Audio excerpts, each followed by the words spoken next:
Hi everyone, welcome back. അപ്പോൾ ഇന്നത്തെ class എന്ന് പറയുന്നത് വളരെ സിമ്പിൾ ആയിട്ടുള്ള ക്ലാസ് ആണ് കേട്ടോ. വേറൊന്നുമില്ല, നമ്മൾ മലയാളത്തിൽ പറയാറുണ്ട് എനിക്ക് പറ്റില്ല, എനിക്ക് കഴിയില്ല എന്ന് പലപ്പോഴും നമ്മൾ ഡിസ്കസ് ചെയ്തതാണ്. പക്ഷെ വളരെ സിമ്പിൾ ആയിട്ട് ഇതെങ്ങനെ പറയും എന്നുള്ളതാണ്. വീഡിയോ സ്കിപ്പ് ചെയ്യാതെ കാണുക കേട്ടോ. ഒരു എക്സാമ്പിൾ ആയിട്ട് ഫസ്റ്റ് പറയാണ്, എനിക്ക് പോകാൻ പറ്റില്ല. നമ്മൾ പച്ച മലയാളത്തിൽ ഇങ്ങനെ പറയും അല്ലെ, എനിക്ക് പോകാൻ പറ്റില്ല. ഇവിടെ നെഗറ്റീവ് സെന്റൻസ് ആണ്. I can't go. ഇതിന്റെ ഒരു സ്ട്രക്ചർ സബ്ജക്റ്റ് പ്ലസ് കനോട്ട്, അതിനെ ഷോർട്ട് ആക്കിയിട്ട് ക്യാൻ എന്ന് പറയാം. അതിനുശേഷം വെർബ് V1 ഫോം. ഏത് തരത്തിലുള്ള വെർബായാലും ഇത് യൂസ് ചെയ്ത് പറഞ്ഞു കഴിഞ്ഞാൽ എനിക്ക് പറ്റില്ല എന്നായി. ഇനി അത് സബ്ജക്റ്റ് മാറി പറയുകയാണെങ്കിലും സെയിം തന്നെയാണ്. അവൾക്ക് പറ്റില്ല, അവൾക്ക് വരാൻ പറ്റില്ല. ഷി കാൺട്ട് കം, ഇങ്ങനെയാണ് പറയേണ്ടത്. Subject can't, verb V1. ഇത് പഠിച്ചു വെക്കുക കേട്ടോ. അപ്പൊ നമുക്ക് എത്രത്തോളം സെന്റൻസ് ക്രിയേറ്റ് ചെയ്യാനായിട്ട് പറ്റും. എനിക്ക് എഴുതാൻ പറ്റില്ല, ഐ കാൺട്ട് റൈറ്റ്. എനിക്ക് പറയാൻ പറ്റില്ല, I can't say or tell. രണ്ടും യൂസ് ചെയ്യാം. എനിക്ക് ചിന്തിക്കാൻ പറ്റില്ല, ഐ കാൺട്ട് തിങ്ക്. ഇനി എനിക്ക് ചിരിക്കാൻ പറ്റില്ല, ഐ കാൺട്ട് ലാഫ്. ഓക്കെ, ഇങ്ങനെ നമുക്ക് പല രീതിയിലും പറയാനായിട്ട് പറ്റും. ഒരുപാട് പേർക്ക് കൺഫ്യൂഷൻ വരുന്നത് എന്താണെന്ന് വെച്ച് കഴിഞ്ഞാൽ, ചിരിക്കാൻ, പറയാൻ, പോകാൻ എന്നൊക്കെ പറയുമ്പോൾ ഈ ആൻ വരുന്ന സമയത്ത് വെർബിന്റെ മുന്നേ ഒരു ടു വേണോ എന്നുള്ളത് നമ്മൾ സാധാരണ ആയിട്ട് യൂസ് ചെയ്യാറുണ്ടല്ലോ. പക്ഷെ ഇവിടെ ഓക്സിലറി വരുന്ന സമയത്ത് ടു യൂസ് ചെയ്യാൻ പാടില്ല കേട്ടോ. അതുകൊണ്ട് വളരെ സിമ്പിൾ ആയിട്ട് സബ്ജക്റ്റ് കനോട്ട്, അതിനുശേഷം വെർബ് V1 ഫോം, ഇത്ര മാത്രം മതി. അപ്പൊ ഇതുപോലെ ഒരുപാട് സെന്റൻസ് നിങ്ങൾക്ക് പറയാനായിട്ട് പറ്റും. താഴെ കമന്റ് ആയിട്ട് അറിയിക്കുക കേട്ടോ. ഇനി ഇതിന്റെ പാസ്റ്റ് പറയുകയാണെങ്കിൽ എങ്ങനെ പറയാം? എനിക്ക് പറ്റിയില്ല, എനിക്ക് കഴിഞ്ഞില്ല എന്ന് പറയാറുണ്ട്. അതിന് വേണ്ടിയിട്ട് നമ്മൾ എന്ത് യൂസ് ചെയ്യും? കുഡിൻ എന്ന് യൂസ് ചെയ്യും. ഇത് നെഗറ്റീവ് ആയിട്ടാണ് കുഡിന്റെയും ക്യാൻ്റെ ഒക്കെ കൂടെ നോട്ട് ആഡ് ചെയ്യുന്നത്. അപ്പോ നമ്മൾ എന്തെങ്കിലും ഒരു കാര്യം പറഞ്ഞിട്ട് എനിക്ക് പഠിക്കാൻ പറ്റിയില്ല അല്ലെ, പരീക്ഷയൊക്കെ കഴിഞ്ഞു, എനിക്ക് പഠിക്കാൻ പറ്റിയില്ല, ഐ കുഡിന്റ് സ്റ്റഡി.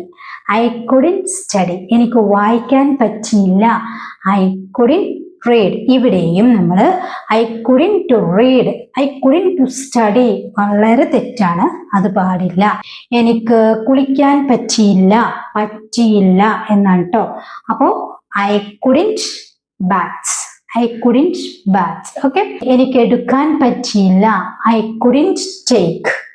എനിക്ക് വെള്ളം എടുക്കാൻ പറ്റിയില്ല, I couldn't take the water. എനിക്ക് കുറച്ച് വെള്ളം കുടിക്കാൻ പറ്റിയില്ല അല്ലേ, പെട്ടെന്ന് വന്നത് കൊണ്ട് എനിക്ക് കുറച്ച് വെള്ളം കുടിക്കാൻ പറ്റിയില്ല എന്ന് പറയാറുണ്ടല്ലോ. ഐ കുഡിന്റ് കുടിക്കുക, drink. I couldn't drink some water, I couldn't drink some water. Okay, ഇനി നമ്മൾ തൊണ്ടയ്ക്ക് എന്തോ പ്രശ്നമാണ്, അപ്പൊ നമ്മൾ പറയാണ് എനിക്ക് വെള്ളം കുടിക്കാൻ കഴിയില്ല. ഇങ്ങനെ പറയുകയാണെങ്കിലോ, അല്ലെങ്കിൽ വെള്ളം കുടിക്കാൻ പറ്റില്ല, അത് ഇപ്പോഴത്തെ ഒരു അവസ്ഥയാണ് പറയുന്നത്. അവിടെ നമ്മൾ I can't drink water, I can't drink water. ഇങ്ങനെയാണ് നമ്മൾ പറ്റില്ല, പറ്റില്ല എന്ന് പറയാൻ വേണ്ടിയിട്ട് നമ്മൾ സെന്റൻസ് ക്രിയേറ്റ് ചെയ്യേണ്ടത്. വളരെ സിമ്പിൾ ആണല്ലോ. അപ്പൊ കാൻറ്റ് യൂസ് ചെയ്താല് പറ്റില്ല, കുഡിന്റ് യൂസ് ചെയ്താല് പറ്റിയില്ല. പ്രസന്റും പാസ്റ്റും ആയി. ഇനി നിനക്ക് കഴിയുമോ എന്ന് നമ്മൾ ചോദിക്കാറുണ്ട് മലയാളത്തിൽ. എനിക്ക് കഴിയുമോ, നിനക്ക് പോകാൻ കഴിയുമോ, നിനക്ക് പോകാൻ കഴിയുമോ. ക്യാൻ ആണോ വില്ലാണോ യൂസ് ചെയ്യുക എന്നുള്ളൊരു കൺഫ്യൂഷൻ ഇവിടെ വരാറുണ്ട്. ഇവിടെ കഴിയുമോ എന്ന് ചോദിക്കുകയാണെങ്കിൽ അവിടെ മസ്റ്റ് ആയിട്ടും ക്യാൻ തന്നെയാണ് യൂസ് ചെയ്യേണ്ടത്. അപ്പൊ നിനക്ക് പോകാൻ കഴിയുമോ, can you go, can you go. നിനക്ക് പോകാൻ കഴിയുമോ, നിനക്കിത് എടുക്കാൻ കഴിയുമോ, can you take this, can you take this. നിനക്കിത് എടുക്കാൻ കഴിയുമോ. നിനക്കത് പാടാൻ കഴിയുമോ, നിനക്ക് അത് പാടാൻ കഴിയുമോ അല്ലെ, ആ പാട്ട് പാടാൻ കഴിയുമോ എന്ന് ചോദിക്കാറുണ്ടല്ലോ. Can you sing that, can you sing that. നിനക്കത് പാടാൻ കഴിയുമോ. നിനക്കത് ചോദിക്കാൻ കഴിയുമോ, can you ask that, can you ask that. നിനക്കത് പറയാൻ കഴിയുമോ, എങ്ങനെ പറയാ, കമന്റ് ചെയ്യാട്ടോ. ഇങ്ങനെയാണ് നമ്മൾ പറ്റുമോ, കഴിയുമോ, അല്ലെങ്കിൽ കഴിയില്ല, അല്ലെങ്കിൽ കഴിഞ്ഞില്ല എന്നൊക്കെ പറയാൻ വേണ്ടിയിട്ട് യൂസ് ചെയ്യുന്നത്. വളരെ സിമ്പിൾ ആയിട്ടുള്ള ഒരു സ്ട്രക്ചർ ആണ്. Subject plus cannot or could not plus verb V1 form. അപ്പൊ ഇത്രയും കാര്യങ്ങളാണ് ഇന്ന് നമ്മൾ ഡിസ്കസ് ചെയ്ത്. വളരെ സിമ്പിൾ ആയിട്ടുള്ള വീഡിയോ ആണ്. വീഡിയോ കണ്ടിട്ട് നിങ്ങളുടെ അഭിപ്രായം കമന്റ് ചെയ്യുക. നിങ്ങൾക്ക് അറിയാവുന്ന എത്രത്തോളം സെന്റൻസ് ഉണ്ട് അതൊക്കെ ഇവിടെ താഴെ കമന്റ് ചെയ്യട്ടോ. ചാനൽ സബ്സ്ക്രൈബ് ചെയ്തിട്ടില്ലെങ്കിൽ ചാനൽ ഒന്ന് സബ്സ്ക്രൈബ് ചെയ്ത് വെക്കുക. അതുപോലെ തന്നെ വീഡിയോക്ക് ഒരു ലൈക്കും കൂടി കൊടുക്കുക. അപ്പൊ നെക്സ്റ്റ് വീഡിയോയിൽ കാണാം. Thank you so much.